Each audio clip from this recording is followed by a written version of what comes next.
بسم اللہ الرحمن الرحیم۔ آپ کو پتہ ہے کہ حجاج بن یوسف کتنا ظالم بادشاہ تھا، اور اس نے بڑے بڑے صحابہ کو بھی شہید کیا، بڑے بڑے علماء کو بھی شہید کیا، لیکن اس نے ایک اچھا کام کیا۔ وہ کون سا؟ قرآن پاک کے اعراب لگوائے۔ جب قرآن پاک کے اعراب لگوائے، جب اعراب لگوا رہا تھا، اس وقت اس کے پاس کوئی تقریباً 10 یہودی بڑے علماء آئے،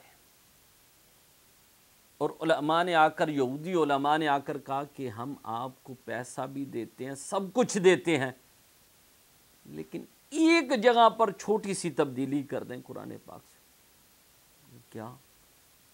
نے کہا کہ فَأَبَوْا أَن يُضَيِّفُوا مَا، اس کا مطلب ہے کہ ان بستی والوں نے انہیں کھانا دینے سے انکار کر دیا۔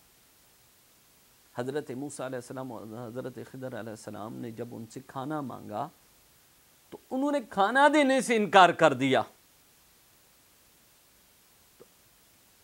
حجاج بن یوسف ان سے سوال کرنے کا، بتاؤ پھر وہ کون تھے جن کے لیے تم ان کی رہنمائی کے لیے آئے ہو؟ کہا کہ وہ یہودی تھے، وہ بستی یہودیوں کی بستی تھی۔ فَأَبَوْا، اگر رہے گا تو قیامت تک ان کو گالیاں پڑتی رہیں گی۔ با کی جگہ پر ہا بنا دیں اور ہا پر 2 زبریں لگا دیں، فَأَتَوْا بن جائے گا۔ فَأَتَوْا کا مطلب پھر آ جائے گا کہ وہاں پر کہ انہوں نے کھانا خوب دیا حضرت خضر علیہ السلام کو اور حضرت موسیٰ علیہ السلام کو، انہوں نے خوب سیراب ہو کر کھایا۔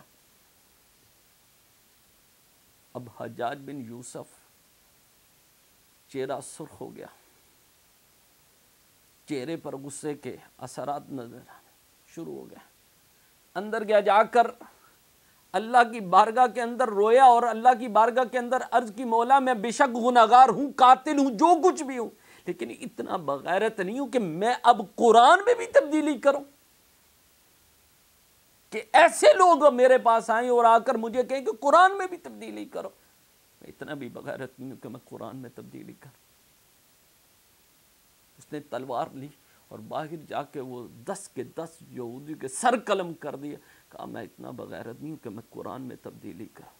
اور یاد رکھو کہ ہم بھی اتنے نہیں ہیں کہ میرے نبی اور قرآن پاک کی کوئی توہین کرے، قرآن پاک کی کوئی گستاخی کرے، یا قرآن پاک کو کوئی جلائے اور قرآن پاک کی بے حرمتی کرے، ہم سے برداشت نہیں ہوتا۔ ہم برداشت نہیں کر سکتے ایسی چیزیں۔ قرآن پر کسی قسم کی آنچ نہیں آئے۔